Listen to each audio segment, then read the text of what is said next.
Hello learners, welcome to LC academy. இந்த வீடியோல நம்ம என்ன பார்க்க போறோம் அப்படின்னா, தமிழ் இலக்கணம்ல வாக்கிய அமைப்பு அப்படின்னா என்னங்கிறது தான் இந்த வீடியோல நம்ம பார்க்க போறோம்.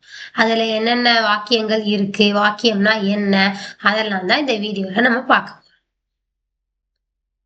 இந்த வீடியோல வாக்கியம் என்றால் என்ன, வாக்கியத்தின் முக்கிய கூறுகள், அதுக்கப்புறம் வாக்கியம்னா என்னென்ன வாக்கியம் இருக்கு, எளிய வாக்கியம், கூட்டு வாக்கியம், கேள்வி வாக்கியம், எதிர்மறை வாக்கியம், அப்புறமேட்டு அது கடைசியா ஒரு சின்ன பயிற்சி. இதெல்லாம் தான் இந்த வீடியோல நம்ம பார்க்கலாம். வாக்கியம் என்றால் என்ன? முழுமையா ஒரு கருத்தை வெளிப்படுத்தும் சொற்களின் தொகுப்பு தான் வாக்கியம் அப்படின்னு நம்ம சொல்லுவோம்.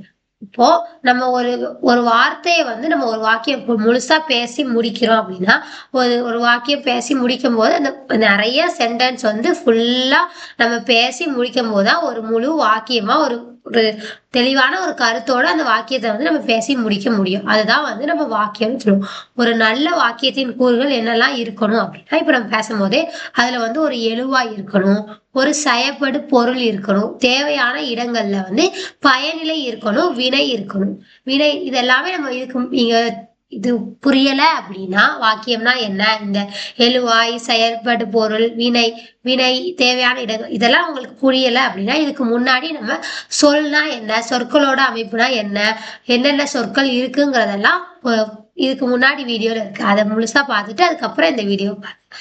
இப்போ நம்ம ஒரு வாக்கியம் எழுதும் போது ராமன் வந்தான் அப்படின்னா அது ரெண்டு சொற்கள் மட்டும்தான் இருக்கும். இதே ராமன் நேற்று பள்ளியில் இருந்து வந்து படித்தான் அப்படின்னு முழுசா ஒரு வாக்கியம் எழுதுறோம் அப்படின்னா, இதுல ராமன் அப்படிங்கிறது ஒரு எழுவாய். அதுல ஒரு ஆப்ஜெக்ட்னா என்ன, ஒரு செயல்படு பொருள் இருக்கும். அவன் வந்தான், அவன் படிக்கிறான் அப்படிங்கிறது ஒரு வினை. இப்ப இது எல்லாமே சேர்ந்தாதான் ஒரு முழுமையான வாக்கியமா வரும். இப்போ வாக்கியம்னா என்னது, ஒரு முழுமையான கருத்தை வெளிப்படுத்துற போது வெளிப்படுத்துற ஒரு சொற்களோட தொகுப்பு தான் வாக்கியம். இப்போ எளிய வாக்கியம். எளிய வாக்கியம் அப்படின்னா என்ன, ஒரே ஒரு கருத்தை மட்டும் தெரிவிக்கிற வாக்கியம் தான் எளிய வாக்கியம். ரொம்ப ஈஸியா எல்லாருக்கும் புரியுற மாதிரி ஏதாவது ஒரு வார்த்தை நம்ம பேசணும் அப்படின்னா, நிறைய வினை, பயனிலை, செயல்படு பொருள் இதெல்லாம் நிறைய இல்லாம சின்னதா ஒரு வாக்கியத்தை நம்ம பேசுறோம் அப்படின்னா அது எளிய வாக்கியம். எடுத்துக்காட்டு, இப்ப நான் பள்ளிக்கு சென்றேன் அப்படின்னா, நான் பள்ளிக்கு சென்றேன். இப்போ பள்ளிங்கிறது ஒரு என்னது, பள்ளிங்கிறது ஒரு பெயர் சொல். இப்போ நான் அப்படிங்கிறது ஒரு நானுங்கிறது ஒரு எழுவாய். அப்போ இதெல்லாம் சேர்ந்து ஒரு சின்ன வாக்கியமா இருக்கப்ப, அவள் பாடுகிறாள், பறவை பறக்கிறது, இதெல்லாம் ஒரு எளிய வாக்கியம். இதுல இரண்டு சொற்கள் சேர்ந்து ஒரு வாக்கியமா நம்ம அமைச்சிருக்கோம். அப்ப இதுதான் எளிய வாக்கியம். அதுக்கப்புறம் கூட்டு வாக்கியம் அப்படின்னா என்னது அப்படின்னா, இரண்டு அல்லது அதற்கும் மேற்பட்ட எளிய வாக்கியங்களை இணைந்து வருவது. ஒரு ரெண்டு சொற்கள் சேர்ந்தா நமக்கு ஒரு எளிய வாக்கியம். அதே ரெண்டு அல்லது அதுக்கும் மேல எளிய வாக்கியம் எல்லாம் சேர்ந்தா அதுதான் கூட்டு வாக்கியம்.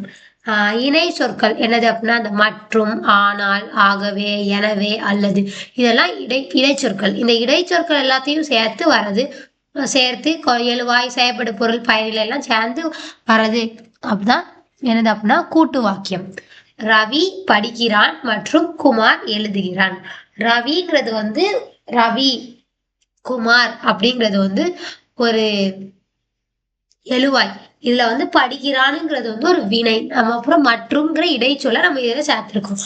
அப்போ ரவி படிக்கிறானுங்கிறது ஒரு எளிய வாக்கியம், குமார் எழுதுகிறானுங்கிறது ஒரு எளிய வாக்கியம். அப்போ ரெண்டு எளிமையான வாக்கியங்களை ஒரு இணைப்பு சொற்களோட சேர்த்து நம்ம ஒரு முழு கருத்தா நம்ம இதுல கொண்டு வந்திருக்கோம். மழை பெய்தது, ஆகவே பள்ளிக்கு செல்லவில்லை அப்படிங்கிறது, மழை பெய்ததுங்கிறது ஒரு எளிமையான வாக்கியம், பள்ளிக்கு செல்லவில்லைங்கிறது ஒரு வாக்கியம். அது ரெண்டத்தையும் சேர்த்து ஆகவேங்கிற இணைப்பு சொல்ல சேர்த்து ஒரு கூட்டு வாக்கியமா நம்ம உருவாக்கி.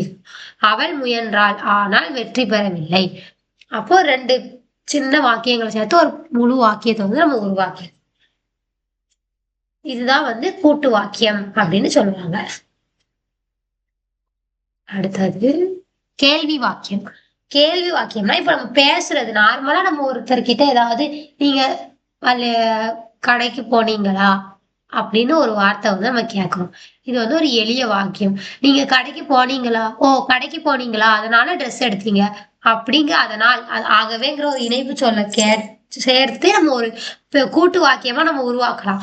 இது வந்து எளிய வாக்கியம், கூட்டு வாக்கியம். ஆனா கேள்வி வாக்கியம்னா என்ன அப்படின்னா, இப்ப ஒருத்தர்கிட்ட உங்க பேர் என்ன அப்படின்னு நம்ம கேட்கும். அது நம்ம ஒரு கேள்வி, அந்த இடத்துல ஒரு கொஸ்டின் நம்ம வந்து கேட்கிறோம். அப்போ அந்த கேள்வி கேட்கறது தான் நம்ம என்ன சொல்லுவோம் அப்படின்னா கேள்வி வாக்கியம் அப்படின்னு சொல்லுவோம். நீ எங்க நீ இப்ப ஸ்கூலுக்கு நேத்து போகல, இன்னைக்கு போறோம். அப்ப நம்ம மிஸ் கேட்பாங்க, நேத்து ஏன் வரல? வரல, ஏன் வரவில்லை அப்படின்னு கேட்கறது ஒரு கொஸ்டின். நம்ம கிட்ட யாராவது நம்ம கேக்குறாங்க, ஒரு விஷயம் வந்து நம்ம கிட்ட கேக்குறாங்க, கேள்வியா கேக்குறாங்கன்னா அதான் கேள்வி வாக்கியம். கேள்வி வாக்கியத்துல நம்ம எழுதுறோம். கேள்வி வாக்கியம் யாராவது ஒண்ணு எழுத சொல்றாங்க அப்படின்னா நம்ம கேள்வி வாக்கியத்தை எழுதி முடிக்கும் போது இறுதியில வந்து ஒரு ஒரு கொஸ்டின் மார்க் வந்து போடணும். அந்த கொஸ்டின் மார்க் தான் அந்த கேள்வி வாக்கியத்தோட ஒரு முக்கியமான விஷயம். இப்போ நம்ம இப்போ நார்மலா உன் பெயர் என்ன அப்படின்னு நம்ம புள்ளி வச்சு முடிச்சிட்டோம் அப்படின்னா அது ஒரு நார்மல் வாக்கியம் மாதிரி இருக்கும். அந்த கேள்விக்குறி போட்டாதான் ஓகே, இது வந்து நம்ம கிட்ட கேள்வியா கேட்கறாங்க அப்படிங்கிறது வந்து நமக்கு தெரியும். சோ எழுதும் போது இது வந்து ரொம்ப முக்கியம். எதிர்மறை வாக்கியம். ஒரு செயல் நடைபெறவில்லை அல்லது இல்லை என்பதை சொல்லும் வாக்கியம் எதிர்மறை வாக்கியம். இப்போ நம்ம நான் சாப்பிட்டேன், நான் கடைக்கு போனேன் இப்படின்னு சொல்றதெல்லாம் வந்து ஒரு நேர்மறை வாக்கியம். இதே அவங்க ஒரு கேள்வி, நீங்க ஸ்கூலுக்கு போனீங்க, நீங்க பள்ளிக்கு போனீங்களா? இல்ல, நான் செல்லவில்லை, படிக்கவில்லை. இல்லை அப்படின்னு அப்போ இல்லைங்கிறது வந்து ஒரு எதிர்மறையான ஒரு வாக்கியம். அத வந்து நம்ம சொல்லும் போது அது வந்து எதிர்மறை வாக்கியம்னு நம்ம சொல்றோம். ஒரு கேள்வி கேட்டு அதுக்கு வந்து நம்ம கிட்ட சரியான பதில். இப்போ நீங்க படிச்சிட்டீங்களா அப்படின்னு கேக்குறாங்க. படிச்சிட்டீங்க அப்படின்னா படித்து விட்டேன் அப்படின்னு நம்ம சொல்லுவோம். அதே நம்ம படிக்கல அப்படிங்கன்னா அப்ப அது வந்து நம்ம எதிர்மறையா எப்படி சொல்லுவோம்? படிக்கவில்லை, இல்லைன்னா இல்லைங்கிறத வந்து நம்ம சேர்க்கிறோம். அப்ப அந்த எதிர்மறை வாக்கியம். இன்று மழை பெய்யவில்லை, அவள் வரவில்லை, அவன் பள்ளிக்கு செல்லவில்லை, அவன் வீட்டு பாடம் முடிக்கவில்லை. இந்த மாதிரி பண்ணாத விஷயங்களை எல்லாம் ஒரு செயல் நடைபெறல, அதை நம்ம சொல்றோம் அப்படின்னா அதற்கு பேர் தான் எதிர்மறை வாக்கியம். வாக்கிய வகைகள், அதனோட ஒப்பீடுனா வேறுபடுத்தி காட்டுறது, கம்பேர் பண்ணி நம்ம சொல்றது.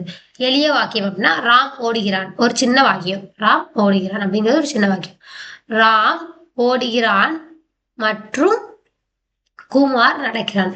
ராம் வந்து ஓடிட்டு இருக்கான் அப்படிங்கிறது ஒரு எளிய வாக்கியம். குமார் நடக்கிறான் அப்படிங்கிறது வந்து ஒரு எளிய வாக்கியம். அப்ப இது ரெண்டத்தையும் சேர்க்கறதுக்கு நம்ம இணைச்சொல் அல்லாட்டி இடைச்சொல் அப்படின்னு ஒரு மற்றும்ங்கிற ஒரு வார்த்தையை நம்ம ஒரு சொல்ல வந்து நம்ம இதுல வந்து சேர்க்கிறோம். அப்போ ராம் ஓடுகிறான் மற்றும் குமார் நடக்கிறான் அப்படிங்கிறது வந்து இது ஒரு கூட்டு வாக்கியமா மாறுது. அப்போ கேள்வி வாக்கியம்னா என்ன? கேள்வி வாக்கியம்னா நம்ம கேள்வியா கேட்கணும். ராம் எங்கே செல்கிறான், ராம் எங்கே சென்றான் அப்படின்னு நம்ம ஒரு கேள்வி வந்து கேட்கிறோம் அப்படின்னா அது வந்து கேள்வி வாக்கியம். இதே எதிர்மறை வாக்கியம்னா என்னதுன்னு நீங்க கண்டுபிடிங்க. எதிர்மறை வாக்கியம்னா என்னது அப்படின்னா, நீ ஊருக்கு சென்றாயா அப்படின்னு யாருக்கிட்டையாவது ஒரு கேள்வி கேட்கறீங்க அப்படின்னா அதுக்கு அவங்க நான் ஊருக்கு செல்லவில்லை அப்படின்னு ஒரு பதில் சொல்லுவாங்கன்னா அந்த விஷயம் நடக்கல, அந்த செயல் நடக்கல. அப்ப அது அவங்க இல்லை, நான் செய்யல, நான் போகல அப்படின்னு எதிர்மறையா சொல்றதுதான் எதிர்மறை வாக்கியம். இதுதான் வாக்கியங்களும் அதோட ஒப்பீடுகளும். புரிஞ்சுதா? அதுக்கப்புறம் என்னது அப்படின்னா ஒரு சின்ன பயிற்சி. கீழே உள்ள சென்டென்ஸ் எல்லாம் பார்த்து அதுக்கு ஆன்சர் ரைட் சைட்ல இருக்காது ஏன்னு நீங்க புரிஞ்சு பார்க்கணும். நான் புத்தகம் படிக்கிறேன், நான் புத்தகம் படிக்கிறேன் அப்படிங்கிறது வந்து ஒரு எளிமையான வாக்கியம். நீ எப்போது வருவாய் அப்படின்னு கேட்கறதுன்னா நீ எப்போ வருவ அப்படின்னு நமக்கு ஒரு கொஸ்டினா கேட்கும். அதுக்கு அவங்க கிட்ட இருந்து ஒரு பதில் வரும். ஒரு பதில் வரக்கூடிய ஒரு விஷயத்த நம்ம சொல்றோம் அப்படின்னா அது வந்து கேள்வி வாக்கியம். இப்போ நான் புத்தகம் படிக்கிறேன் அப்படின்னா நான் படிச்சுட்டு இருக்கேன், அவ்வளவுதான். அதுல வந்து நீ படிக்கிறியா அப்படின்னு அதுல எந்த கொஸ்டினும் இல்லை. அப்போ நீ புத்தகம் படிக்கிறாயா அப்படின்னு ஒரு கொஸ்டின் கேட்டாதான் அது வந்து கேள்வி வாக்கியம். அப்போ நீ எப்பொழுது வருவாய் அப்படிங்கிறது வந்து ஒரு கேள்வி வாக்கியம். அதுக்கப்புறம் அவள் பள்ளிக்கு செல்லவில்லை, அப்படின்னா அவள் பள்ளிக்கு சென்றாள் சென்றால் அப்படின்னா அது வந்து ஒரு நார்மலான ஒரு எளிய வாக்கியம். செல்லவில்லை, அந்த விஷயம் அந்த வினை அங்க நடக்கல. அப்போ அது வந்து ஒரு எதிர்மறையான வாக்கியம். அவர் செல்லல, அதனால பள்ளிக்கு செல்லவில்லை அப்படின்னு சொல்றாங்க. அப்போ ரவி படிக்கிறான் மற்றும் குமார் எழுதுகிறான். ரவி படிக்கிறான் அப்படிங்கிறது ஒரு எளிய வாக்கியம், குமார் எழுதுகிறான்ங்கிறது ஒரு எளிய வாக்கியம். இதுல இடைச்சொல்லா நம்ம மற்றும்னு ஒண்ணு சேர்த்து ரவி படிக்கிறான் மற்றும் குமார் எழுதுகிறான் அப்படின்னு அதை வந்து ஒரு முழு கூட்டு வாக்கியமா நம்ம மாத்திருக்கோம். அப்போ இது வந்து கூட்டு வாக்கியம். இதுதான் எளிய வாக்கியம்னா என்ன, கேள்வி வாக்கியம்னா என்ன, எதிர்மறை வாக்கியம்னா என்ன, கூட்டு வாக்கியம்னா என்ன. இதை வந்து நீங்க படிக்கிறது மட்டும் இல்லாம நீங்களா ஒரு கொஞ்சம் வார்த்தைகளை வந்து எடுத்தோ இல்ல ஒரு புக்கை வாசிச்சோ இதுல வந்து இந்த இது இது இது இருக்கு, இது வந்து இந்த வாக்கியம், இது வந்து இந்த சொற்கள் அப்படிங்கிறத வந்து நீங்களாவே உங்களுக்குள்ள படிச்சு படிச்சு எழுதி எழுதி இதை பிரிச்சு பார்த்தாதான் இலக்கணம் வந்து நல்லா புரியும். இந்த வீடியோ உங்களுக்கு புரிஞ்சிருக்கும்னு நினைக்கிறேன். புரியலாட்டி இன்னும் 2-3 தடவை பார்த்து என்னென்ன விஷயங்கள் அப்படின்னு நீங்களாவே உங்களுக்குள்ள எழுதி பாருங்க. புக்கை வாசிச்சு இது எந்த வார்த்தை இதுன்னு நீங்களாவே முயற்சி செஞ்சு பாருங்க. அந்த வீடியோ புரிஞ்சிருக்கும் நம்புறேன். நம்ம நெக்ஸ்ட் வீடியோல பார்க்கலாம். தேங்க்யூ ஃபார் வாட்சிங் எல்சி அகாடமி. தேங்க்யூ.